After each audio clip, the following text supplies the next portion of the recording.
আজকে আমরা শিখব চতুর্থ শ্রেণীর গণিত বইয়ের 120 পৃষ্ঠার 1 ও 2 নং অঙ্ক। তো প্রথমে আমরা 1 নং অঙ্ক শিখে নিই। দেখো দেওয়া আছে নিচের সংখ্যাগুলোকে সংখ্যা রেখায় প্রকাশ করো।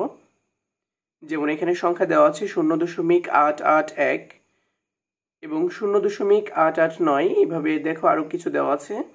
তাহলে এটা হচ্ছে সংখ্যা রেখা। তো কিভাবে সংখ্যা রেখায় প্রকাশ করবা দেখো, আমি সহজেই বোঝানোর চেষ্টা করছি তোমাদের। এখানে দেওয়া আছে একটা বর্ডার, এখানে দেওয়া আছে এটা সমান হচ্ছে 0.88। তো আমরা যেহেতু উপরে দেওয়া আছে 0.881, তার মানে দেখো দশমিকের পরে 3টা সংখ্যা, আর এখানে দেওয়া আছে দশমিকের পরে 2টা সংখ্যা। তো আমরা জানি দশমিকের পরে দশমিকের শেষে যদি আমরা 0 যোগ করি তাহলে কোনো মানের পরিবর্তন হয় না, আমরা 0 লিখতে পারি। কেন লিখলাম? কারণ উপরে দশমিকের পরে 3টা সংখ্যা দেওয়া আছে, এই জন্য এখানে আমরা 3টা সংখ্যা দিয়ে নিব। আচ্ছা, ঠিক তেমনি দেখো পরবর্তীতেও সবগুলোই কিন্তু 3টা করে সংখ্যা দেওয়া আছে, এই জন্য আমরা সবগুলোই কি দশমিকের পরে এখানে 2টা সংখ্যা আছে আর একটা 0 যোগ করে নিব।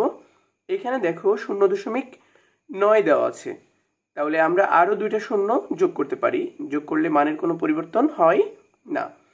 আচ্ছা, আবার লাস্টে দেখো দেওয়া আছে 0.91, আমরা এখানে আরেকটা 0 যোগ করে নিব আমাদের অঙ্ক করার সুবিধার্থে।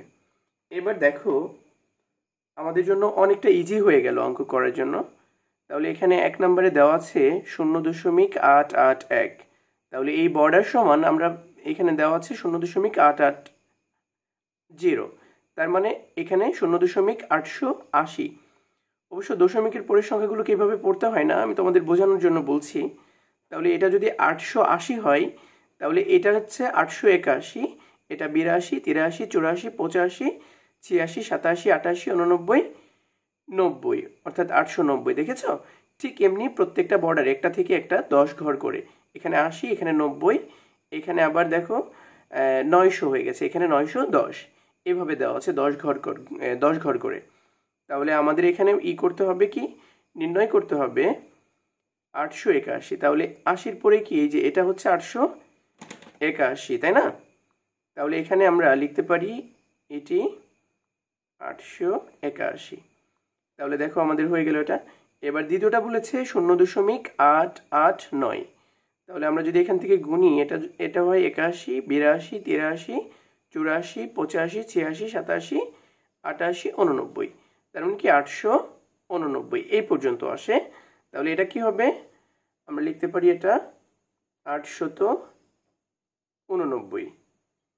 এবার দেখো 3 নম্বরে বলেছে 0.895, তাহলে এটা হচ্ছে 890, 91, 92, 93, 94, 95, তাহলে এটা হচ্ছে 895। এখানে 0 দিয়ে নেবে সবাই, যেহেতু দেওয়া আছে এখানে 0। ওকে, এবার দেখো পরবর্তীতে এখানে দেওয়া আছে 0.899, তাহলে এখানে আমরা পেয়েছি 0.895, তাহলে এখানে হবে 67899, তাই না? অর্থাৎ এই পর্যন্ত আসে। তাহলে এটা তোমাদের এখানে আমি লিখে দিই 0.899। এবারে দেখো শেষে দেওয়া আছে 0.901, তাহলে এটা হচ্ছে 0.00, তাহলে এখানে কি হবে 0. এই যে এখানে তাহলে 900 হলে এটা কি 901, 902, 903, তাহলে এখানে বলেছে 901, তাহলে 901 এটাই তো পেয়ে যাচ্ছি আমরা। তাহলে এটা 0.901। আশা করি সবাই বুঝতে পেরেছ। এভাবে এই সংখ্যা রেখার অঙ্কগুলো এভাবে সমাধান করতে হয়। এবারে দেখো 2 নম্বর অঙ্কটি কি বলেছে, নিচের সংখ্যাগুলোকে কতটি 0.001 দ্বারা গঠিত। এই অঙ্ক করতে গেলে তোমাদের প্রথম দিকে একটু সমস্যা হতে পারে। দেখো আমি কিভাবে করি, 0.031। আচ্ছা, এই সংখ্যাটি এখানে বলেছে এটা 1 নাম্বার, যে নিচের কতগুলো এই সংখ্যাগুলো কি কতগুলো 0.001 দ্বারা গঠিত। এবার তুমি যদি বোঝার জন্য, আমি তোমাদের বোঝার জন্য দেখো এভাবে করে দেখাচ্ছি 0.001। এটা সহজে দেখো, এটা 3টা ঘর 1 2 3, তাই না? 3 ঘর পরে দশমিক আছে, এখানেও 3 ঘর পরে দশমিক আছে। তার মানে এই দশমিক যদি তুলে দাও তাহলে এখানে কি থাকছে, দশমিক দশমিক বাদ চলে যাচ্ছে, আর এখানে শুধু থাকছে কি 31, আর নিচে থাকছে কি শুধু 1। তাহলে 1 দিয়ে যদি ভাগ করো তাহলে 31ই হবে। তাহলে এখানে আমরা বলতে পারি যে 0.013 সংখ্যাটি 31টি 0.001 দ্বারা গঠিত। এভাবে উত্তর লিখতে হবে তোমাদের। দেখো এটা আরেকভাবে করা যায়, সেটা দেখো কিভাবে করা যায়।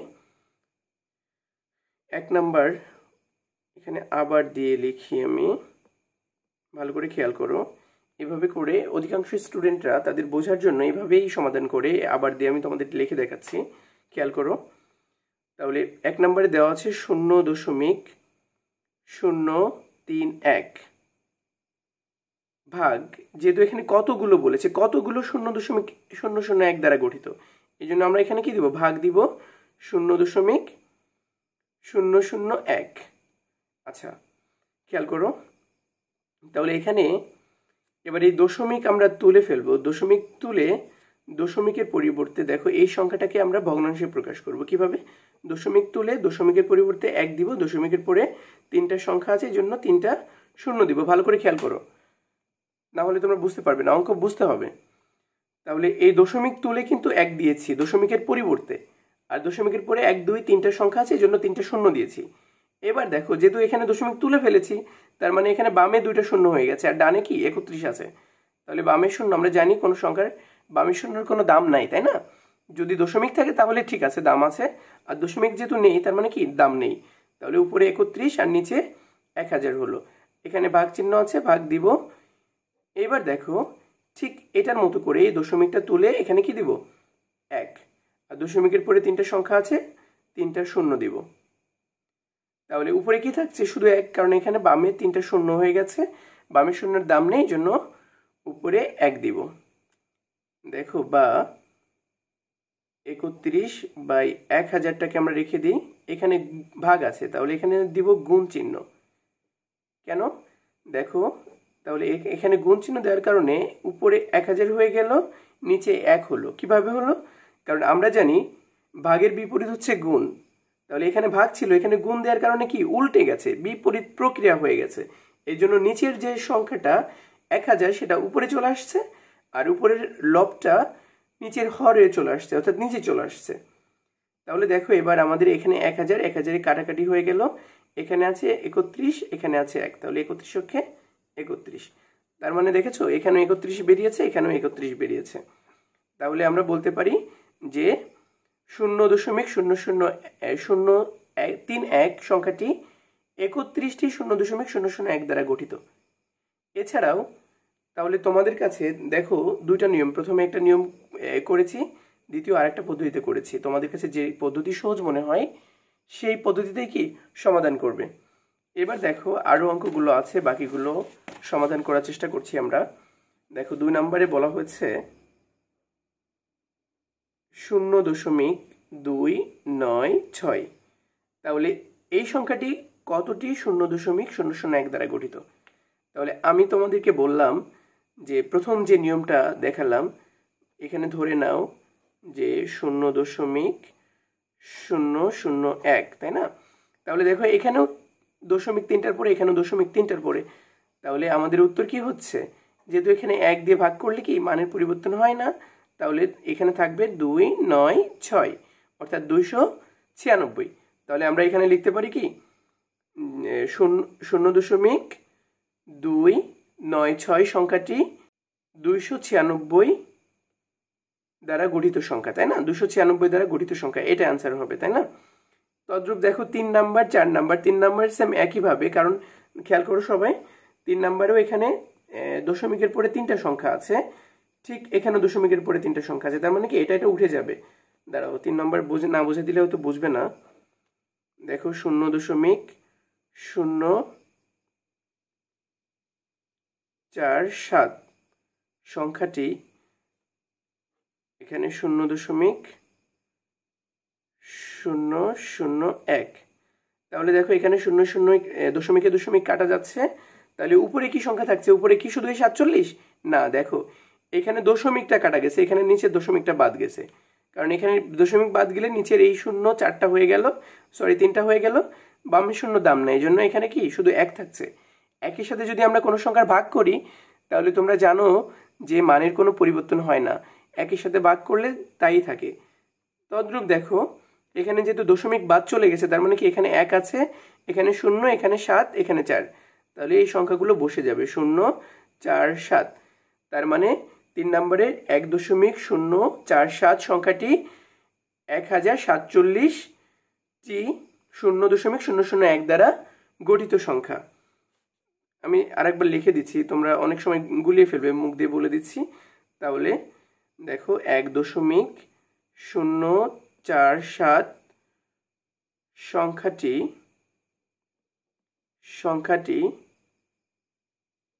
1047টি 0.001 দ্বারা গঠিত। এভাবে অ্যান্সার করতে হয়। তাহলে তোমরা প্রত্যেকটা অঙ্ক, যেমন আমি 2 নম্বরটা লিখে দিইনি, তোমরা কিন্তু এইভাবে লিখে নিবা। 4 নম্বর দেখো, 4 নম্বরে একটু আলাদা, যেমন 4 নম্বরে দেওয়া আছে 0.003 আর সংখ্যা হচ্ছে 0.001। এবার খেয়াল করো, দেখো এখানে দশমিক কিন্তু 3টার পরে, এখানে দশমিক কয়টার পরে? 2টার পরে। তো তোমরা নর্মালি এই দশমিকটা 3টার পরে দশমিক দিয়ে দিবা, 3টার পরে। কিভাবে? দেখো এই অঙ্কটা তোমাদের অনেক সময় ভুল হবে এরকম করতে গেলে, এই জন্য আমি যে প্রথমে যে নিয়মটা দেখালাম ওই নিয়মে যদি করো তাহলে ভালো হবে। যেমন দেখো 0.03 ভাগ 0.001, তাহলে সমান, আমি বলেছিলাম দশমিক তুলে কি দিতে হবে? দশমিকের পরিবর্তে 1, দশমিকের পরে এখানে 2টা সংখ্যা আছে, এই জন্য 2টা শূন্য, আর উপরে যেহেতু আছে 103 ভাগ, এখানে দেখো দশমিকের পরে আছে 3টা সংখ্যা, এই জন্য 3টা শূন্য দিব, আর উপরে 1 সমান 103/100 রেখে দিলাম। এখানে ভাগ আছে, দিব গুণ, গুণ দিলে কি মানের পরিবর্তন হয়ে যাবে, উল্টে যাবে, তাহলে উপরে হয়ে যাবে 1000, নিচে 1। তাহলে দেখো এটা যদি কাটাকাটি করি তাহলে 100 1000-এর মধ্যে কতবার যায়? 10 বার যায়, তাই না? আরেকটা সহজ পদ্ধতিতে কাটা যায়, তোমরা যদি এখানে 2টা শূন্য কেটে দাও, এখানে 2টা শূন্য কেটে দাও, তাহলে কি থাকবে? 10 থাকবে। এভাবেও তোমরা করতে পারো। তাহলে দেখো এবার উত্তর কত হচ্ছে। এবার দেখো 103 গুণ 10, কারণ উপরে উপরটা গুণ আর নিচে উপরে ভাগ, তাহলে 103 গুণ 10 কত হয়? 1030। তাহলে আমরা এটা বলতে পারি, খেয়াল করো, তাহলে আমরা বলতে পারি 0.13 সংখ্যাটি 1030 দ্বারা গঠিত, 0.11 দ্বারা গঠিত, তাই না? এটা আমরা অ্যান্সার করতে পারি। আশা করি সবাই বুঝতে পেরেছো। ধন্যবাদ সবাইকে।